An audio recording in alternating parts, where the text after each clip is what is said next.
Mais uma vez estamos aqui com vocês para mais um destaque do Cérebro Triuno. Sou Janine Lopes, psicóloga clínica, sócia fundadora e secretária da AME Pelotas, Rio Grande do Sul. Vou estar intermediando esta conversa sobre esse livro maravilhoso que é o Cérebro Triuno a serviço do espírito, sendo inicialmente um belo tratado de neuroanatomia com nossa Irvênia Prada, passando pela fisiologia transdimensional com o Dr. Décio e André Júnior e Dr. Sérgio Lopes fazendo a relação dos 3 andares do cérebro com as leis morais, que é o terceiro parte do Livro dos Espíritos. Então vamos lá para as perguntas. No primeiro bloco dessa mesa redonda, vimos a necessidade de livre trânsito nos 3 andares de nossa casa mental. Isso estaria relacionado à necessidade de vivenciarmos todas as leis morais, uma vez que elas se dispõem segundo esses 3 andares?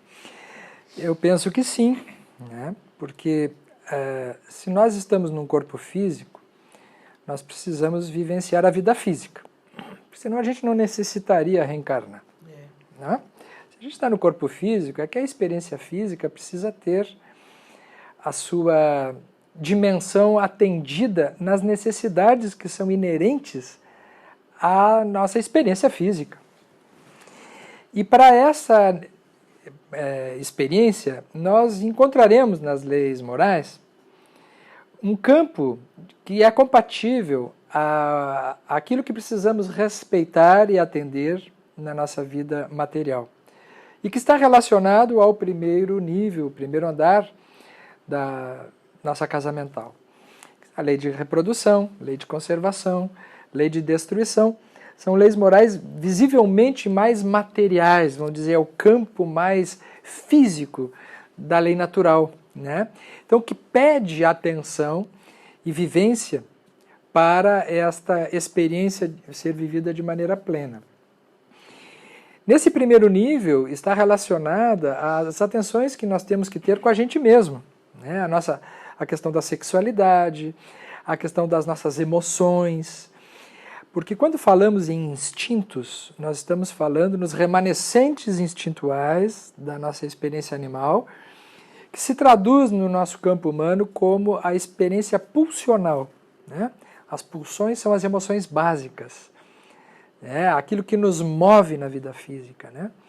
Então, nesse primeiro nível estão as experiências ligadas ao prazer, aos sítios de recompensa cerebral, a nossa sobrevivência no mundo, a necessidade dos cuidados que nós temos que ter na nossa vida material e assim por diante.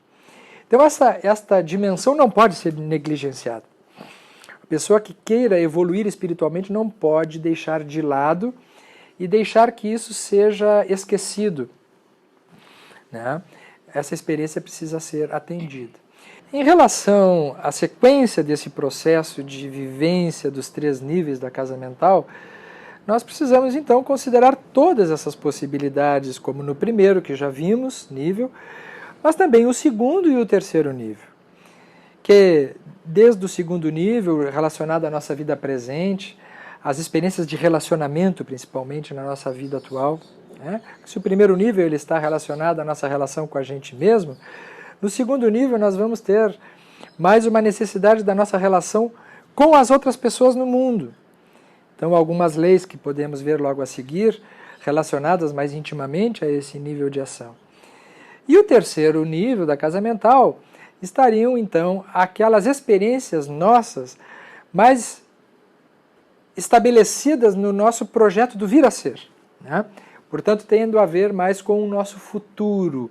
O futuro que já está no presente. Não é um futuro para viver depois. É o futuro daquilo que a gente vai se tornando à medida que a gente experimenta dentro de nós. Da nossa transformação.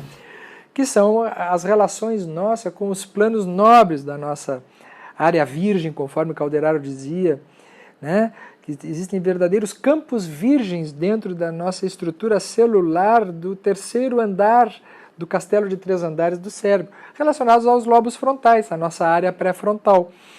Portanto, neste campo estão as nossas experiências, vamos dizer assim, mais sofisticadas, relacionadas à nossa subjetividade, relacionadas ao nosso campo de sensibilidade e, portanto, à vivência plena da espiritualidade, que chamamos de espiritualidade. Seriam as experiências relacionadas da nossa vida de relação com Deus.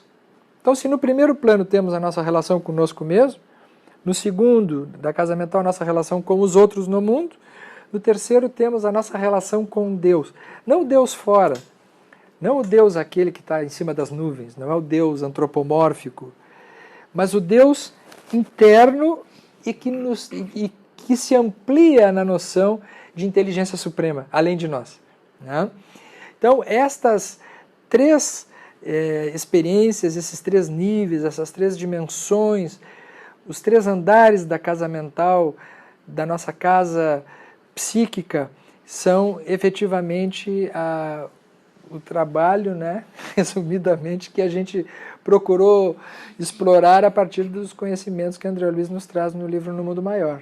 E é interessante que no processo evolutivo, né, mesmo orgânico das diferentes espécies animais, a gente vai vendo que esses 3 blocos do cérebro, né, que correspondem a cada um dos andares da casa mental, primeiro vai se formando lá embaixo, né, esse primeiro, depois começa a se insinuar com mais evidência um segundo mais bem estruturado e um terceiro que vai também se insinuando. Então, essa vivência toda dos animais, se a gente comparar os 3 níveis, relativamente o primeiro nível nesses animais é muito mais desenvolvido que os outros 2, né? E à medida que o processo evoluindo vai avançando, parece que a gente já estabeleceu aquele lá, estabilizou, depois estabilizou o segundo nível e o terceiro nível vai indo. Tanto que, em biologia, quando se fala em processo evolutivo, até do cérebro, o próprio MacLean, que foi um dos autores que a gente citou no livro, né, ele diz assim que o primeiro bloco, correspondente ao tronco encefálico principalmente, ele já se estabilizou evolutivamente. Então, ele compara a medula espinal, por exemplo, com nas diferentes espécies animais. Então ele fala, olha, o modelo da medula, ele é o mesmo no ser humano desde os peixes. Cada bloco de espécies animais tem as suas características individuais, mas o modelo básico é o mesmo. Então, ele considera que a medula espinal, a primeira parte mais antiga do sistema nervoso central, já se estabilizou a partir dos peixes. Então, a nossa medula é pisciana, quer dizer, é um modelo de peixe.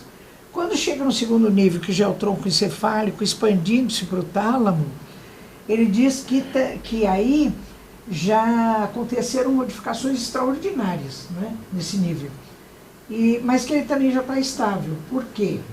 Está estável a partir dos répteis, porque foi nos répteis que aconteceram uma porção de mudanças. Que ele chama de cérebro reptiliano Tanto também, que a né? gente fala de cérebro reptiliano, né? Bom, mas o terceiro nível, que contempla já do tálamo para cima, particularmente o córtex cerebral, está totalmente instável. Então ele falou que esse processo de cerebralização, ele ainda está em andamento. Então o que sinaliza que uma espécie futura nós, ou o homem do futuro, vai ter modificações orgânicas no terceiro andar do seu cérebro. E a gente percebe também, com o que o Sérgio está falando, essa instabilidade moral, né? Como a gente ainda tem os nossos comportamentos medulares, que são automáticos, né? Você pisar num prego e tirar o pé, né? Os reflexos medulares. O nosso comportamento reptiliano, que se presta também aos nossos instintos e à nossa capacidade de sobrevivência.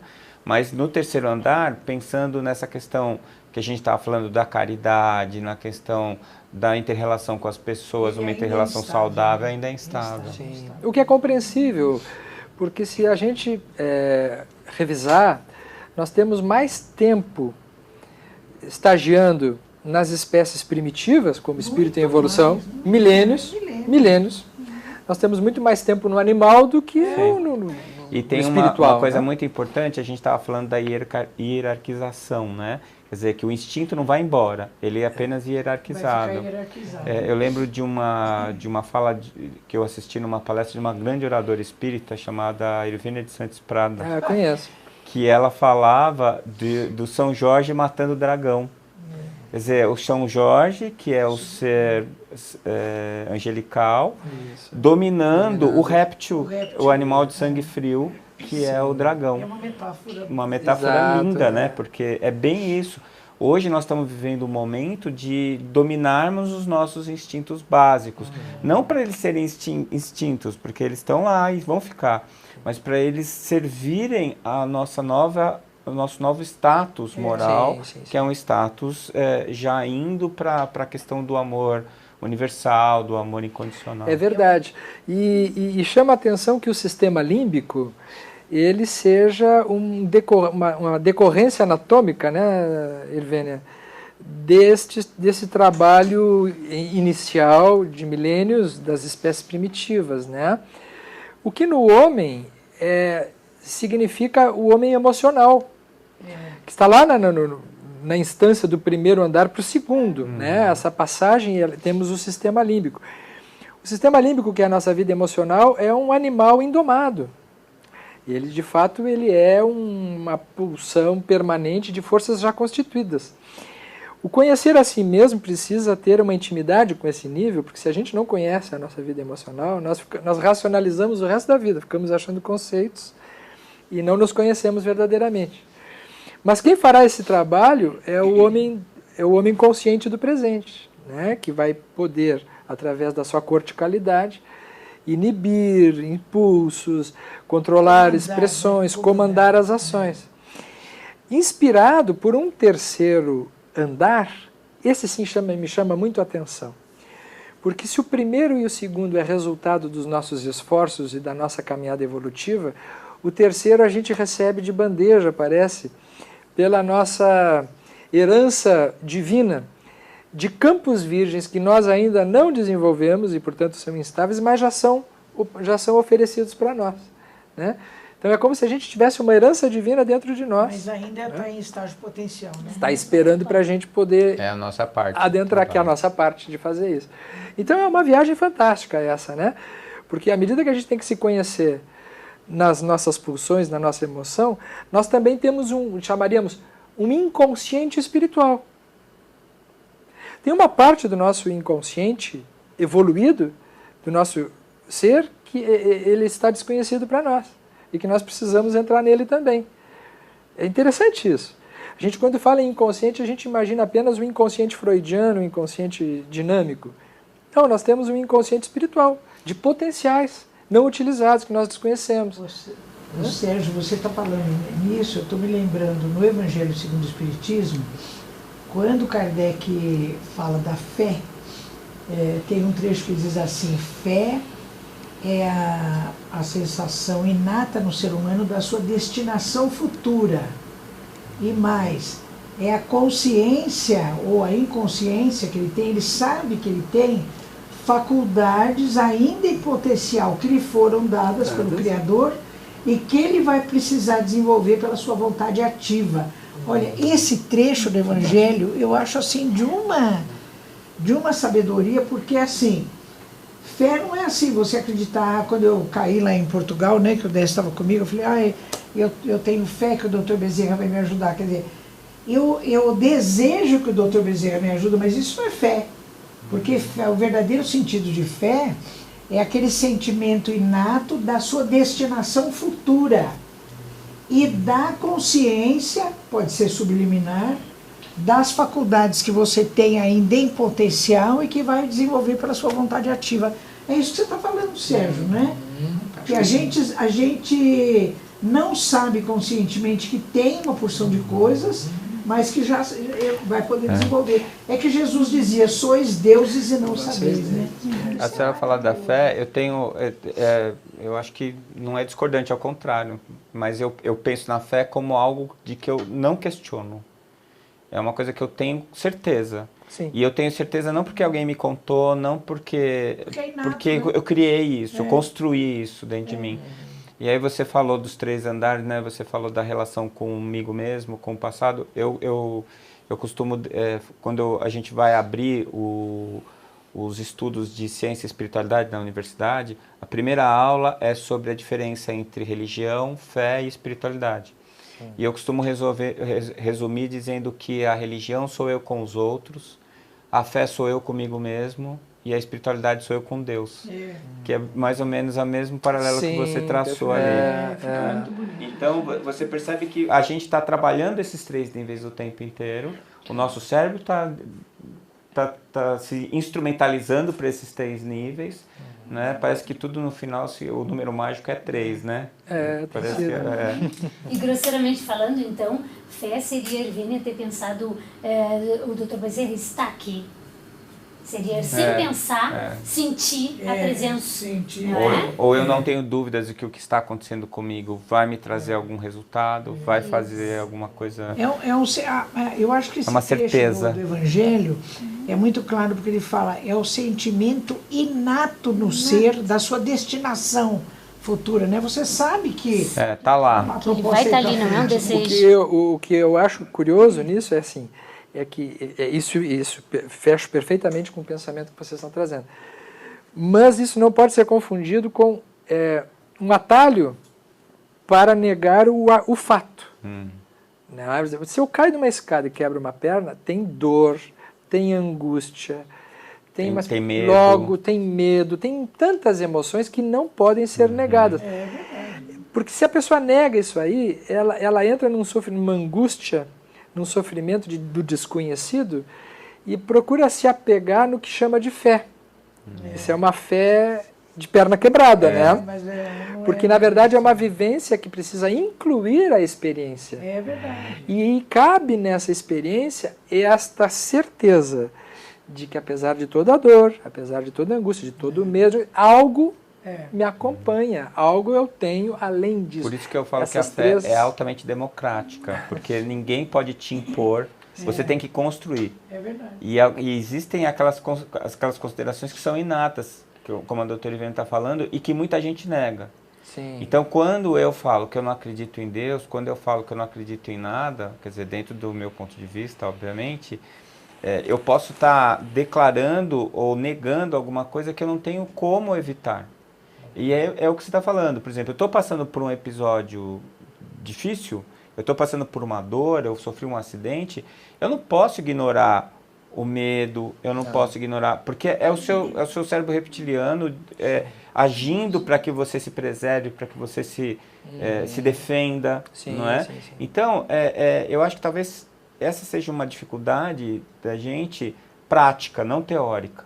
Prática, sim, né? Porque a gente entende, mas na hora que está acontecendo, vira um turbilhão de coisas em que você duvida da tua fé, você duvida com certeza, porque a gente está falando da dor física. Mas se nós falarmos da dor psíquica, né? Das experiências, por exemplo, experiências com a depressão, com o pânico, quando as emoções são tão intensas e tão intensamente somáticas, do seu ponto de vista da neurotransmissão cerebral, que não há possibilidade, naquele momento, de tu teres um espaço de tranquilidade e dizer, não, isso aqui vai passar. A pessoa que tem um quadro de pânico, que tem uma depressão, na hora, ela quase tem certeza que nunca vai passar. Você quer que o elevador abra a porta para sair. Ou seja, você fica encharcado por uma experiência tão primitiva e, às vezes, acho que é importante para quem está nos ouvindo agora aqui saber, nesses casos, muitas vezes, uma medicação é muito importante. Porque se está num nível tão primeiro andar, não há como. E você está encarnado, tem um corpo. Tua mente está atrelada àquele cérebro. Se o cérebro está te dando um sinal muito forte, bioquímico, não tem como você controlar isso apenas com a fé. Apenas com a fé. Você fica ludibriado pela função com física. Certeza. Porque nesse momento tu não tens um corpo, tu és o corpo. És o corpo, né? Então esta é uma experiência que somente será aproveitada na sequência, Primeiro você domina a parte biológica, toma o remédio, equilibra o teu neurotransmissor, para depois você abrir a janela. Para entrar em contato com você mesmo, ver o que está acontecendo na sua vida, que fatos são esses que podem ter contribuído para gerar esse fenômeno, que coisas que eu trago lá da minha história biográfica que podem estar comigo que eu não estou olhando para isso. E tem uma caminhada de vários andares aí. Né? É hora da gente perguntar, né? Quando eu passei por esses momentos, sempre eu perguntava que recado a vida quer me dar, né? Que recado isso é eu preciso entender a respeito disso, né? Aí não dá para pedir para a pessoa que está numa crise de pânico que reze. Ela não consegue. Não consegue. Não, ela já está rezando a 1000, mas só que não está adiantando nada. Da forma como ela espera naquele momento. Só vai servir para deixar ela mais irritada. Mas vamos continuar. No livro O Cérebro Triuno, a serviço do espírito, fica bem claro que as leis morais mais ligadas à vivência orgânica, desempenho de funções de autopreservação e de perpetuação da espécie, acham-se relacionadas ao bloco mais profundo do cérebro, enquanto as leis morais de chamamento espiritual, propondo ideais de justiça, amor e caridade, requerem o trabalho do terceiro bloco do cérebro, exatamente dos lobos frontais. Qual a relação de tudo isso com o processo evolutivo do ser humano? Então, acho que a gente já está falando sobre esse ponto, né?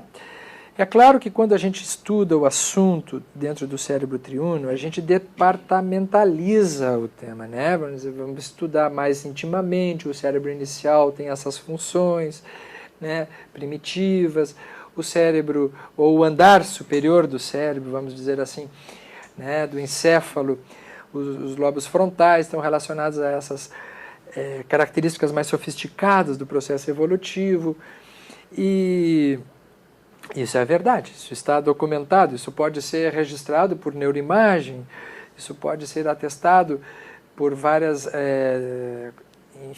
exames que atestam isso, e é um conhecimento científico que já está consagrado. Mas sob o ponto de vista do entendimento do que nos importa fazer agora, é entender isso de forma dinâmica. Quando eu estou orando, eu estou em contato com o cérebro primitivo também.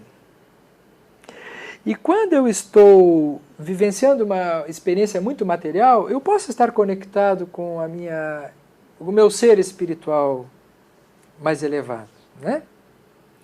Tudo vai depender da maneira como nós encontramos esse assunto dentro de nós. Porque esta caminhada é uma caminhada absolutamente individual, pessoal, né? Uma anedota para a gente poder brincar um pouco com o assunto, dizem que 2 padres resolveram mandar uma carta para Deus. Vamos usar padre, mas poderia ser um médium espírita. E aí mandou uma carta para Deus perguntando, ele vem assim, Deus, eu posso fumar? Para um, Deus respondeu que sim, e para outro respondeu que não.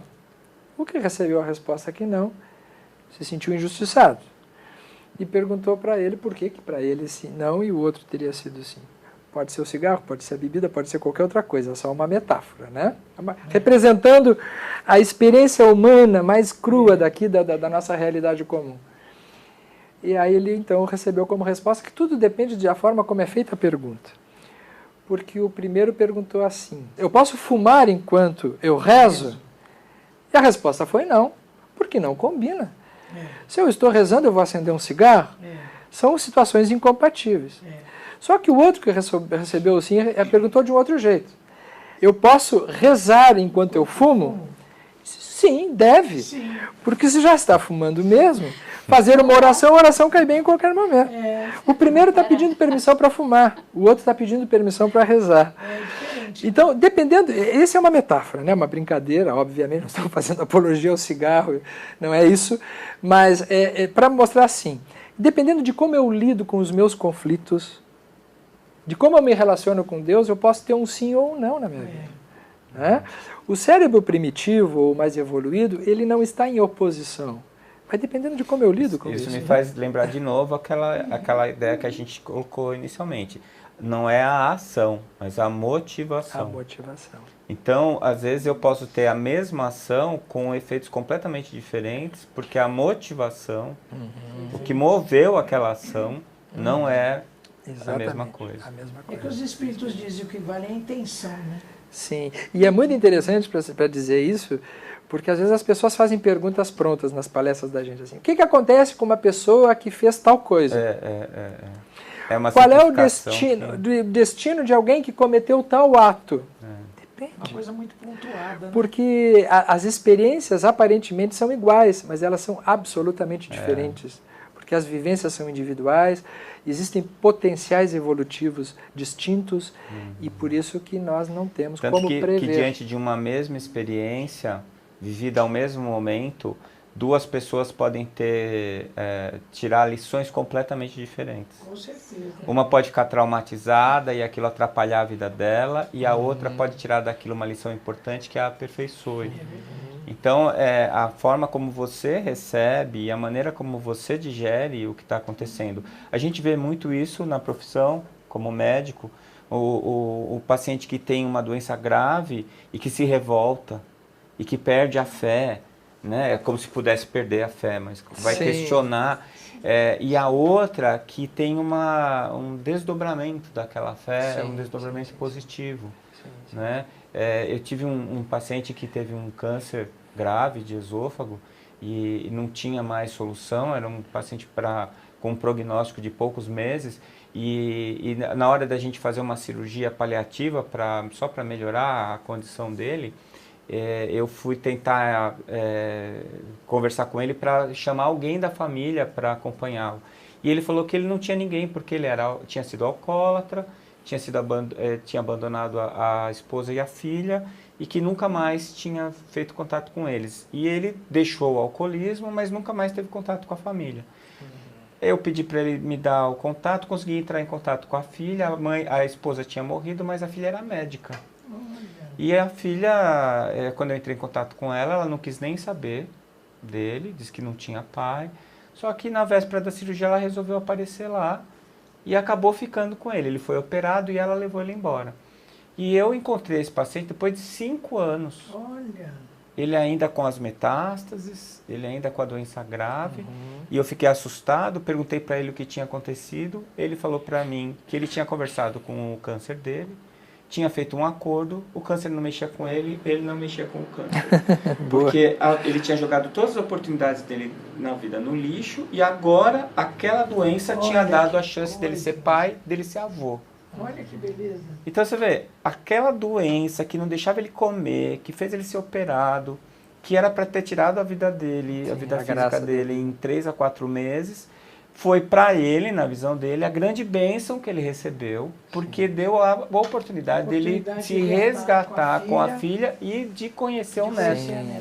Que história bonita, hein, Décio? Não é? E como é a mesma força, a mesma experiência que pode gerar experiências completamente diferentes. Acredito que sim, Décio. Às vezes uma doença física pode ser um alívio para um estado mental. Porque dependendo de como a pessoa está vivendo ou não vivendo, uma doença, ela aterra, ela encarna o indivíduo. Naquele momento ele entra na experiência física e algumas experiências emocionais adormecidas ou não experimentadas passam a ter chance. Como, por exemplo, essa do valor das pessoas. Quantas vezes nós estamos vivendo a nossa vida absolutamente distraídos e desligados do valor de cada coisa. Num automático esvaziante. É uma não-vida. E quando surge um fato material que nos sinaliza para a vida física, a gente encarna, simbolicamente falando, e entramos em contato com as nossas emoções. A vivência das emoções é frequentemente a experiência da vida. A pessoa entra em contato com o filho, chora, se sente culpado por não ter estado presente. Mas está vivendo, está na encarnação. Você está falando uma coisa extremamente contemporânea, né? Que é essa questão da tecnologia.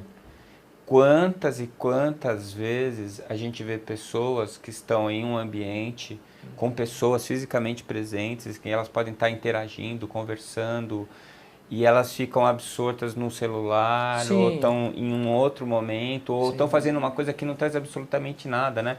Eu tenho 3 filhos, eles chamam de joguinho, esse joguinho é suga-vida. Suga a vida. Ele entra num jogo de videogame em que aquele jogo amarra ele naquilo, Sim. ele não pensa em nada, ele Sim. não está vivendo, é o que você falou. Ele sequestra a tua existência. Ele sequestra a tua existência, você não está vivendo a vida, você não está experimentando nada, você está num estado de animação suspensa, né?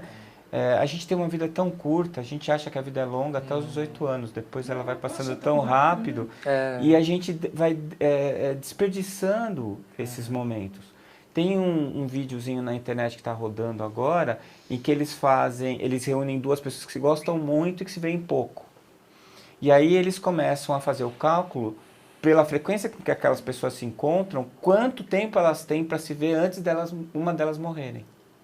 Então eles usam a expectativa de vida, você já assistiu? Impressionante. E aí as pessoas ficam chocadas. Não, eu só tenho mais um dia com você. Eu só tenho mais 3 dias com você. 3 meses. Né? De uma existência de ainda 20 anos. Então, a gente que tem que escolher o que a gente quer viver.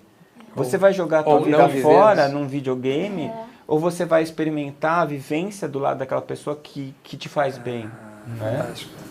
Eles calculam o tempo que a pessoa está trabalhando, está no WhatsApp, está todo o tempo que não está se relacionando.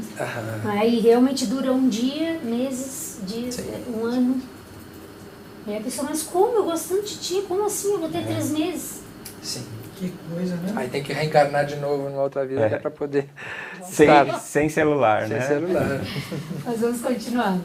Na época de Freud, não se encontravam estruturas como essas que a gente está falando, não é? Como hoje, nem a psicologia, nem a neurociência, lembrando que Freud também não teve acesso aos conhecimentos revolucionários trazidos pela doutrina espírita. Se Freud tivesse tido a oportunidade desses conhecimentos, o que mudaria em sua contribuição como estudioso do inconsciente e criador da psicanálise? Eu acredito, é difícil analisar, fazer uma análise nesse sentido de qual seria Freud teve contato com a obra do Kardec, os fenômenos espirituais, mas ele não se ateve, ele não se ocupou disso. Eu percebo que Freud teve uma tarefa semelhante à do Kardec, só que num campo diferente. Naquele momento era necessário contextualizar a questão da sexualidade, a descoberta do inconsciente dinâmico, e acho que seria uma confusão muito grande para ele poder abordar a questão espiritual no meio disso. Né? O discípulo dele, o Jung, acabou meio que tentando fazer um pouco disso, mas o trabalho que o Sigmund Freud fez foi de determinar alguns princípios de funcionamento da vida mental, emocional, né? E fez isso muito bem. Né? Eu acho que ele fez isso muito bem como um iniciador, vamos dizer, de um assunto. Né? Acho que trouxe uma contribuição fantástica, porque o que a gente pode pensar é assim, Kardec, quando codifica o Espiritismo, Freud é recém-nascido. Então não havia psicologia. A psicologia vai surgir bem depois. Então a linguagem, mesmo a nossa linguagem espírita, ela está muito carregada de conteúdos de justiça, de direito, de juízos. Com a psicologia a gente pega um outro caminho para entender esses mesmos fenômenos. Então, o trabalho de Sigmund Freud e da psicanálise de todos os autores ligados à psicologia moderna é muito grande no sentido de modificar a compreensão de fenômenos humanos. Isso é um estudo que é fantástico para que a gente, juntando essas duas expressões, a gente consiga ter novos entendimentos. Então, não acho que tenha sido tarefa do Freud revelar isso. Assim como não era tarefa do Kardec revelar a psicologia, cada um revelou o seu campo de estudo. O nosso papel é de juntar esses conhecimentos e fazer novas compreensões. O desafio é nosso. Eles fizeram a parte deles. Vamos ver se a gente faz a da gente agora, né? Cada um no seu tempo. Cada um no seu tempo. Você está falando uma coisa que eu já tinha pensado nisso, acho muito importante. Na época do Freud, ele falar de psique, ele foi perseguido, ele foi menosprezado, então nesse sentido, quando você faz o paralelo do trabalho do Freud com o Kardec, eu acho muito interessante, porque o que ele fez, e hoje a gente vê o Freud como um materialista, se ele, com o tom que ele deu, ele já foi tão combatido numa tarefa hercúlea, que era inserir a psique dentro da medicina, você imagina se ele entra com a questão espiritual. Ele ia ser ignorado. Com certeza. Então, existe um tom, uma dose, né? Sim. Todo remédio é um veneno dependendo da dose, né? Então, bem que você está falando assim, eu acho que cada pioneiro, cada espírito encarregado de introduzir determinado conceito, determinada tecnologia dentro da nossa sociedade, ele vem com aquela dose certa para aquele momento, para aquela tarefa, né?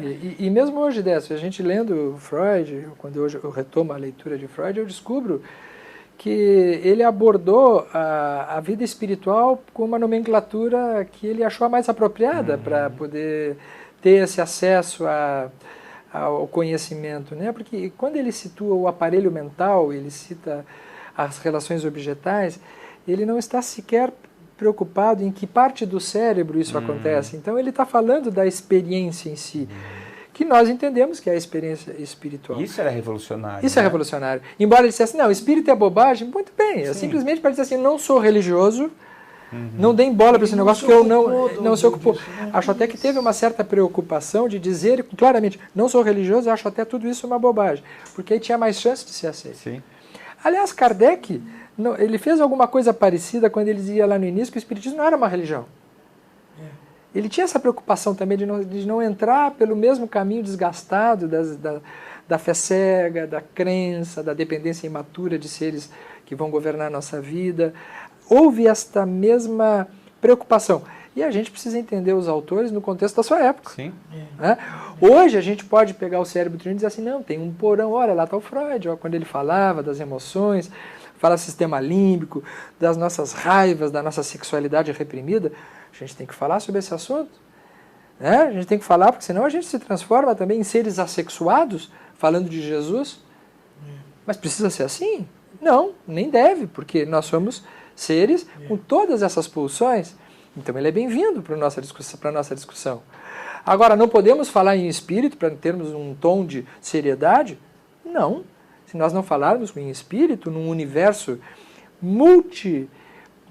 de possibilidades múltiplas e infinitas, o místico é aquele que não acredita.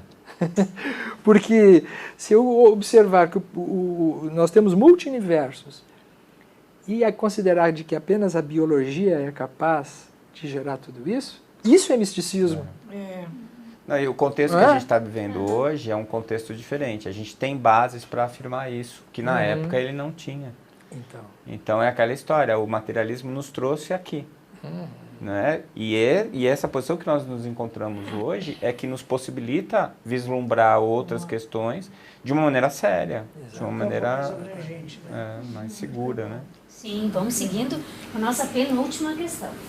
Se Allan Kardec, o codificador da doutrina espírita, tivesse tido conhecimento dos recursos dos modernos aparelhos de ressonância nuclear magnética ou dos tomógrafos por emissão de pósitrons, isso teria efetuado alguma repercussão no enfoque de seus estudos sobre a atuação do espírito no comando do corpo físico?